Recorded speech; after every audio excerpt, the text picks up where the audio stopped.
I never thought my marriage would unravel like this. My name is Ethan, and for the past 8 years, I've been married to Claire, the kind of woman who lights up every room she walks into. She's warm, kind, effortlessly beautiful. Her laugh could make strangers smile. I always believed we were solid. Not perfect, of course, but good enough to weather life's storms. When we first married, I worked long hours in construction management while Claire stayed home, taking care of our modest little house. We didn't have kids, something we planned for someday, but life got busy and someday never came. In the beginning, we spent every evening together, cooking dinner, laughing over silly TV shows. I'd come home to her soft embrace, the scent of her shampoo lingering in the air. But over the past year, things changed. I started taking on more projects, trying to save up for a bigger home. That meant late nights, early mornings, and weekends spent away. Claire said she understood, but her smiles didn't reach her eyes anymore. She started going out with friends more often, picking up hobbies I knew nothing about. She even suggested we hire a cleaning service to help with the house, since I was working too hard. That's how Miguel came into our lives. He was in his mid-30s, a quiet, humble guy who came twice a week to clean. He was polite, soft-spoken, with an accent that hinted at a life far from here. Claire always said he was just trying to make an honest living, and that she liked supporting people who worked hard. I didn't think much of it. Why would I? But then I noticed little things. Claire started dressing nicer on the days Miguel came. Nothing overly revealing, but enough for me to notice the effort. Lip gloss, a fitted blouse, her hair perfectly done, even though she wasn't going anywhere. Once, I came home early on a Wednesday and found them chatting in the kitchen. Miguel was wiping down the counters, and Claire was leaning against the fridge, laughing at something he said. When she saw me, she startled, just for a second, but I caught it. "Hey, honey," she said too brightly. "You're home early." Miguel greeted me politely, then quickly packed up his supplies and left. I told myself I was imagining things. Why would Claire, my wife, risk everything for a cleaner? Still, my gut wouldn't quiet down. I started noticing how she'd hum after he left. A soft, almost absent-minded melody. She seemed lighter, like she was carrying some delicious secret. And the intimacy between us, what little remained, grew more distant. She'd roll away in bed, claiming exhaustion.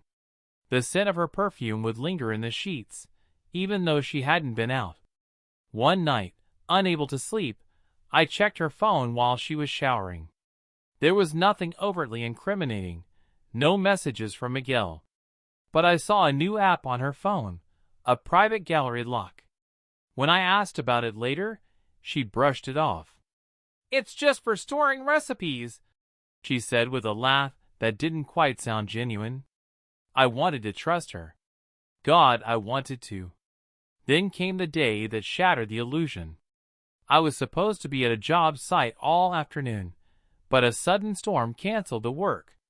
I decided to surprise Claire with lunch, thinking maybe we could reconnect. When I pulled into the driveway, I saw Miguel's van parked outside. At first, it didn't alarm me. Wednesday, of course, he was cleaning. But when I walked up to the door, something made me pause. The house was quiet. Too quiet. No vacuum noise, no clinking dishes. Just silence. I let myself in quietly. And that's when I heard it, faint laughter coming from upstairs. My heart pounded. I moved slowly, every step heavy, my body screaming at me to turn back. But I couldn't. I had to know. The bedroom door was slightly ajar. Through the crack, I saw movement. Claire's voice, low and breathless. "We shouldn't, but I can't stop." And Miguel's reply, a whisper that made my blood run cold. "You deserve to feel alive." I pushed the door open, and time stopped. Claire was in our bed, tangled in sheets with him. Her hair was messy, Her face flushed, and she froze when she saw me standing there. Miguel scrambled off the bed, muttering in Spanish, his face pale. "Ethan," Claire gasped, pulling the sheet over herself. This isn't what it looks like." But it was exactly what it looked like. My legs felt numb. My vision blurred. I couldn't even speak. I just stood there, staring at the two people who had gutted me in an instant. Miguel grabbed his clothes and fled past me, leaving the faint scent of sweat and betrayal behind. Claire reached for me, tears in her eyes. "Please, Ethan, let me explain." But I turned and walked out without a word. That night, I didn't sleep. I drove aimlessly, parked in an empty lot, and just sat there staring into the dark.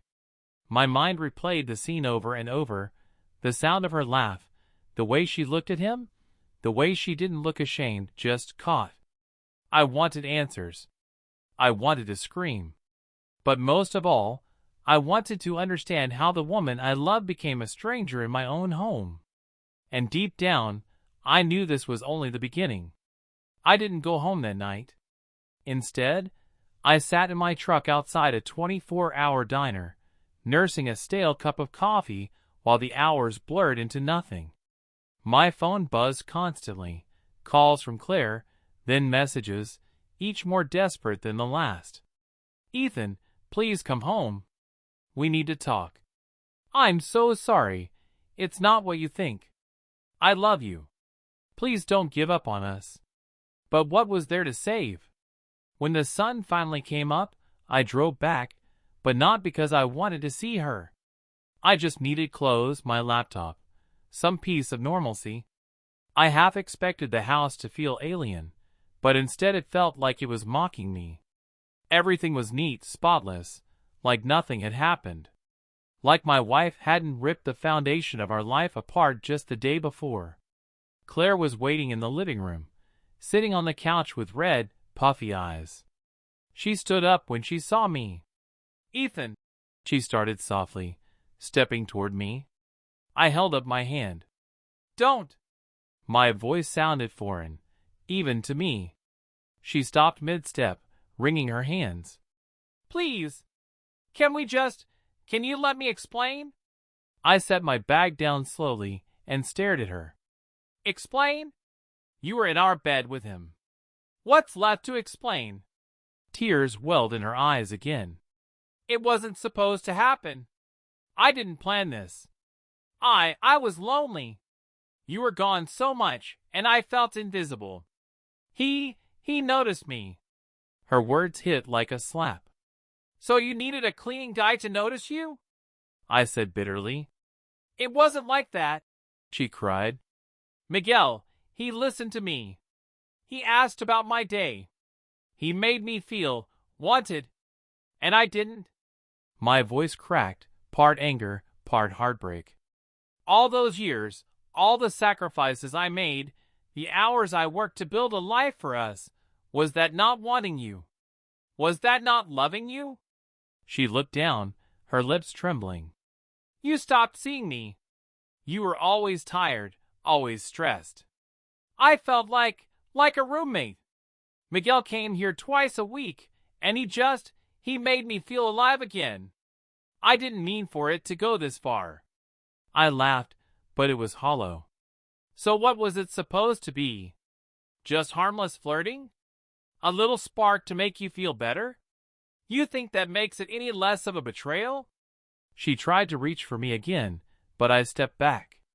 "Ethan, please. It didn't mean what it looked like. I don't love him. It was a mistake, a stupid, selfish mistake." I stared at her for a long moment. The woman I married, the one I thought I knew better than anyone, stood in front of me looking so small, so fragile. But all I could see was her with him. "I can't do this right now," I said finally. I grabbed my bag and headed toward the door. "Where are you going?"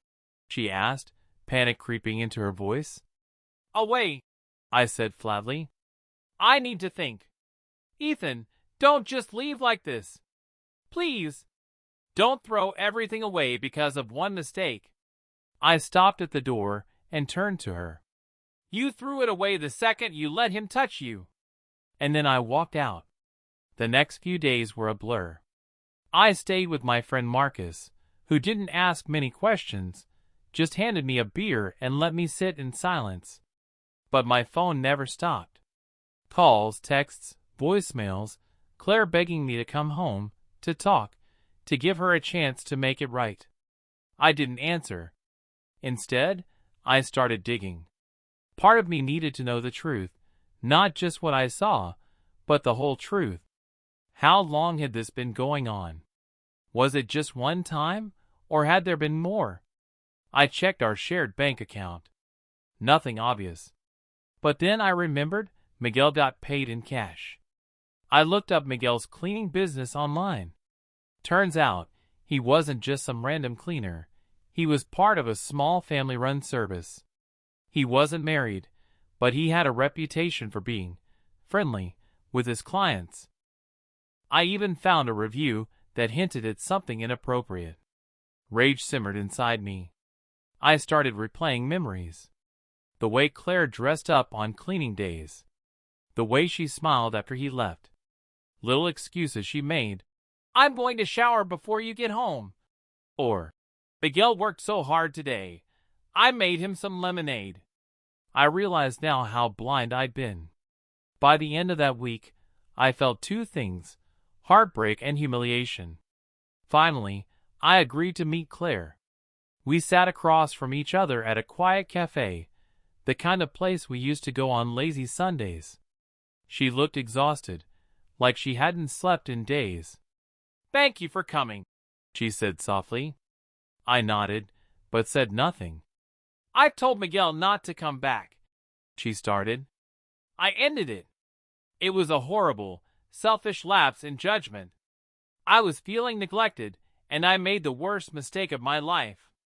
I'll do anything to fix this, Ethan. Therapy, counseling, whatever you want. Just don't give up on us. I stared at her, searching for some trace of the woman I'd loved. How long? I asked quietly. She hesitated. Don't lie to me, Claire. How long? Her lips trembled. A few months, she whispered. A sharp pain shot through my chest. Months? My voice rose to spite myself. So it wasn't a mistake. It was an affair. She flinched but nodded. Yes, but it's over. I swear to you, it's over. I leaned back, feeling like the ground had disappeared beneath me. Do you even know how much you destroyed? I can't unsee it, Claire. I can't unhear it. You chose him over me. Over us. I didn't choose him, she pleaded. It wasn't about him.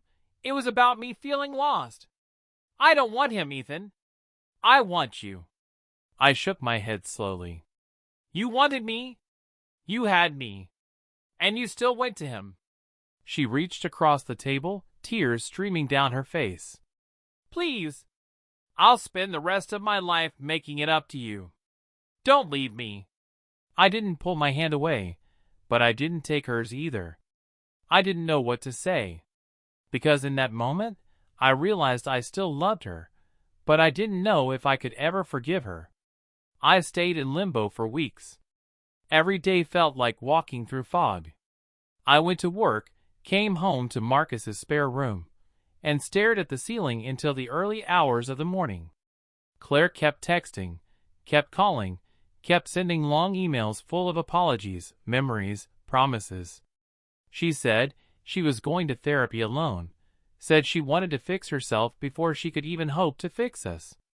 But the truth is, I didn't know what us was anymore.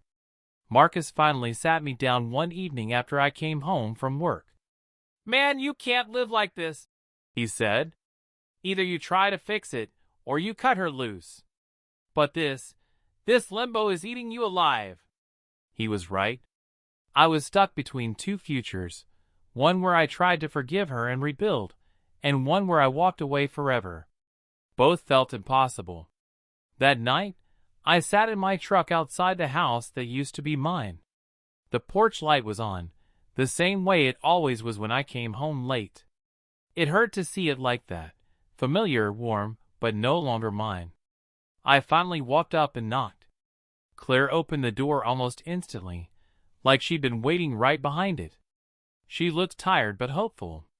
"Ethan," she breathed, her voice trembling. I stepped inside.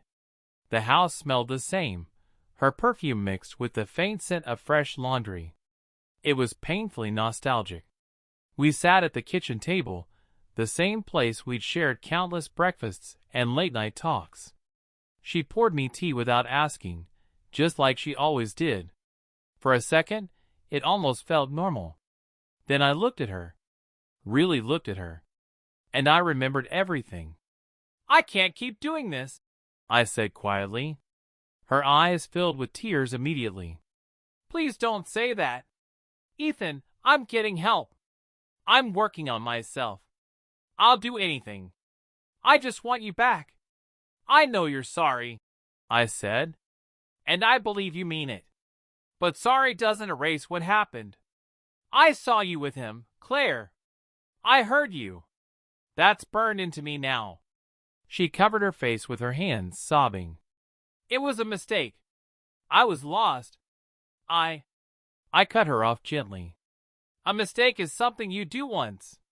You chose him for months. You chose him every time you texted me 'I love you,' and then went upstairs with him." She looked up at me, her face streaked with tears. "I didn't love him. I swear. It wasn't about him. It was about feeling seen. And I hate myself for it."